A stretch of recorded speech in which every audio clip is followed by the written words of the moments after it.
কেবল জানে জীর্ণ পাতা ঝড়ের পরিচয়, ঝড় তো তারই মুক্তিদাতা, তারই বা কিসে ভয়। আসসালামু আলাইকুম বন্ধুরা, আশা করি প্রত্যেকেই ভালো আছো, সুস্থ আছো। নতুন আরেকটি ভিডিওতে তোমাদের স্বাগতম। কেমন একটা ঝড়ো হাওয়া বইছে, আর আমি আমার ডেইলি রুটিন ওয়ার্কে অলরেডি নেমে পড়েছি। এই যে ফার্স্ট ওয়ার্ক হিসেবে প্রথমেই হচ্ছে সমস্তগুলো গুছিয়ে নেওয়া। আর চারিদিকে বিশ্ববাজারে তেলের ক্রাইসিস, সব কিছু মিলিয়ে কেমন যেন একটা অস্থিরতা প্রকাশ করছে জনজীবনে। সেক্ষেত্রে সংসারেও তো কিছুটা সাশ্রয় করা প্রয়োজন। সেজন্য ভাবছি, যেহেতু আজকে একটু ফ্রি টাইম আছে, তাই সমস্ত কিছু গুছিয়ে কাঠের চুলাটি ধরিয়ে দেব। তাই বাটা বাটি সব কিছু করে কাঠের রান্নাঘরে গুছিয়ে নিলাম, আর কিছু কাঠও এনে নিচ্ছি সেই সাথে। আর পাটকাঠিটা যেহেতু নেই, তাই শুকনো আমার নারিকেলের পাতা আছে, সেটা দিয়েই আমি চুলাটা জ্বালিয়ে নিচ্ছি। আজকে রান্নার ভিতরে আছে মেটে আলু দিয়ে চিংড়ি মাছ, সজনে দিয়ে মাছের ঝোল, আর ঢ্যাঁড়স ভাজা।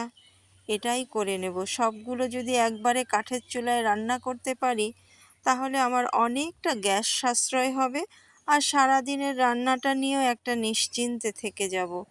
তাই সেজন্যই আমার এই ব্যবস্থা আজকের দিনে। তরকারিগুলো এই যে রান্না করে সব শেষে ভাতটি দিয়ে দিলাম। ভাতে বলক ওঠাও শুরু করে দিয়েছে, আর এখানে মিস্ত্রিরা কাজ করছে।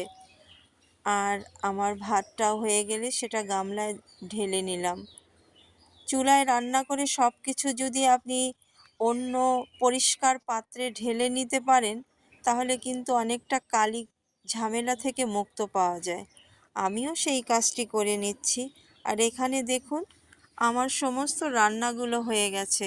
ঢ্যাঁড়স ভাজা, ভাত, আলুর তরকারি এবং সজনে দিয়ে মাছের ঝোল। এটা করতে করতে অনেকটা বেলা গড়িয়ে গিয়েছে। নামাজটা পড়ে নেব। আর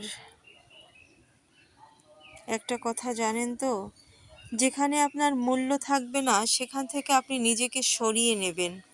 কারণ অনেকে মিষ্টি কথা বলে কাছে ডেকে নেয় ঠিকই, কিন্তু পরে পিঠে এমন ছুরি বসিয়ে দেয়, সেই বিষাক্ত ছুরির আঘাতে আপনি সেখান থেকে পা উঠাতে পারবেন না। তাই আগে থেকেই সতর্ক হন।